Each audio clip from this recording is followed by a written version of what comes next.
Abe Lincoln crosses a creek, a tall, thin tale. Now here's an old tale of two boys who got themselves into more trouble than bear cubs in a candy store. I like it so well I've asked my friend John to help out by drawing some pictures. All stories have a time and place, and this one's no different. It happened on the other side of yesterday, before computers or cars, in the year 1816. This green Kentucky Valley is our place. Don't you feel like sticking your toes in that rushing water? That's Knob Creek. Life is hard for many folks then, especially those in slavery. And in just a few years, all the cares of America would fall on the shoulders of one tall, thin man. But in 1816, he's only 7. Here he is, fetching wood for his mother. All spring, he's been helping his father plant corn and pumpkins. Look now, he's stopped to watch a wagon rumble by. I dare say you've guessed his name. Abraham Lincoln. He'll grow up to become our 16th president.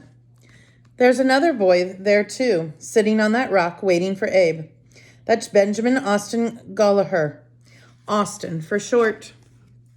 Now I can just hear you grumbling. What? What feller isn't in my history book? What do I care? Well, Austin is Abe's first friend. He's 3 years older and is proud of Abe as a big brother. Abe's legs were long, his arms were long. Why, even his ears were long, Austin would say later. And when it came to being smart, he was way yonder ahead of me. All right, that's where we need to begin. A time, a place, and our characters.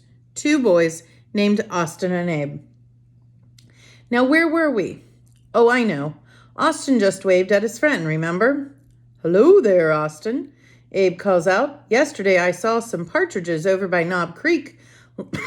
Let's go find them. Don't go too near that creek, warns Abe's mama, Nancy. It's been raining something fierce and the water's high. We won't, Mama. Austin and Abe chimed together. Then they scurried directly there, wearing nothing but long, homespun shirts. Here's Knob Creek. Its waters rushing through the limestone rock in a dark, deep pool. I'd be scared to cross, wouldn't you? But Abe points to the other side of the creek. Let's go, Austin. That's where I saw the partridges. Abe's only thinking about the birds, not the raging water before him. After all, he's just 7, not a great leader yet with the Union to save. Why, he's barely learned his letters. I don't know, Abe. The water's darn high, Austin frowns, and we can't swim. We can get across that log easy, says Abe, with a plucky grin. I dare you. All right, replies Austin, gulping hard, then putting one foot in front of the other, he tiptoes across. Careful there. And then, I made it. Let's clap together. Austin made it. Austin turns back for his friend. Uh-oh, I sense trouble coming, don't you? Abe takes a big breath and begins. His feet are slippery. The log is slippery. He inches across. Slowly, slowly. Here comes the bit that's might scary. The part that where it is this, where a movie. The music would get rumbly and you might cover your ears. Abe looks down at the water, swirling and spinning. Suddenly he's dizzy. Alas! Alack! Oh dear! He's head over heels. Then, splash! Hold on 1 minute. I want to be sure we get this right. Because maybe it didn't happen like that. I mean, would Abe and Austin really have walked across the log over a whirlpool? They weren't that foolish, were they? Now, I'm almost sure those boys would have crawled. So let's try again. Now then, Austin stoops down, puts both hands on the log. He holds it tight. Bit by bit, he pulls himself across the other side. How about we give him some encouragement? Yee-haw! Come on, a little louder. Whoop!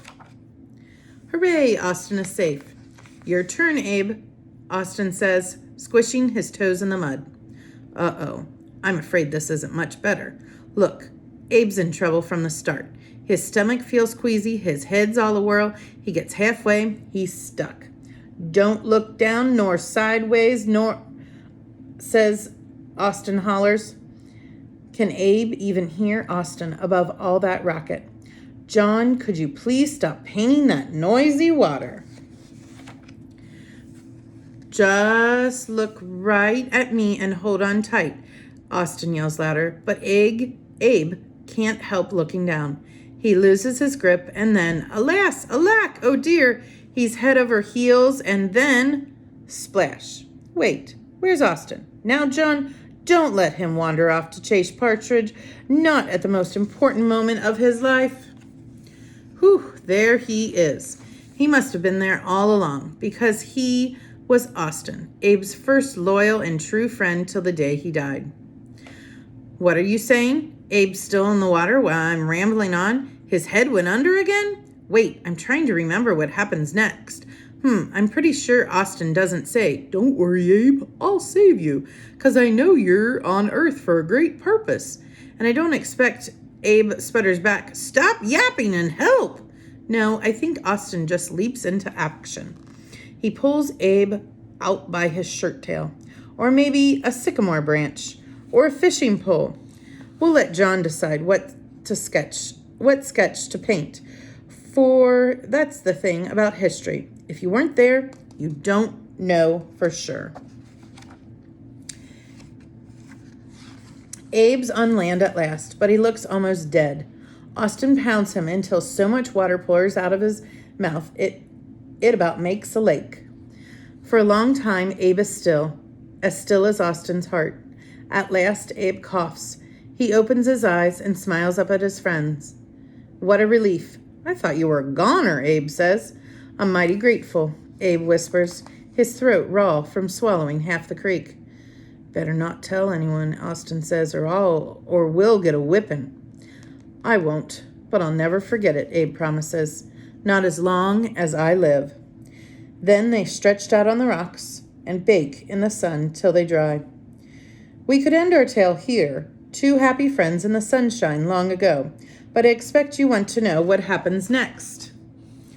Not long after, the Lincolns moved to Indiana. In time, Abe goes to the White House. Whoa, hold on a minute. I'm afraid you got it wrong. Austin wasn't there at the president's side. Put him back by Knob Creek, where he belongs, raising a family, riding a mule through the woods. Telling stories of his first friend till he dies at the ripe old age of 92. At long last, resting under the gravestone that reads, Lincoln's Playmate. For the truth is, Abe and Austin never do meet again. But like he promised, Abe doesn't forget Austin. And one dark day in the midst of the Civil War, or so the story goes, Abe will be heard to say he'd rather see Austin Gallagher again than any other living man. I'd like to think that's true, don't you? Now we're coming to the last page. About all that's left is to remind you the moral of our story. Listen to your mother and don't go near swollen creeks. What? Why do you think that's really the point? A mite weak, perhaps, like Abe, a bit thin? Then how about this? Remember Austin Gallagher, because what we do matters, even if we don't end up in history books. Yes, let's remember Austin Gallagher, who one day, long ago, when no one else was there to see, saved Abe Lincoln's life. And without Abraham Lincoln, where would we be? And that's a story for another day, because ours at last is done.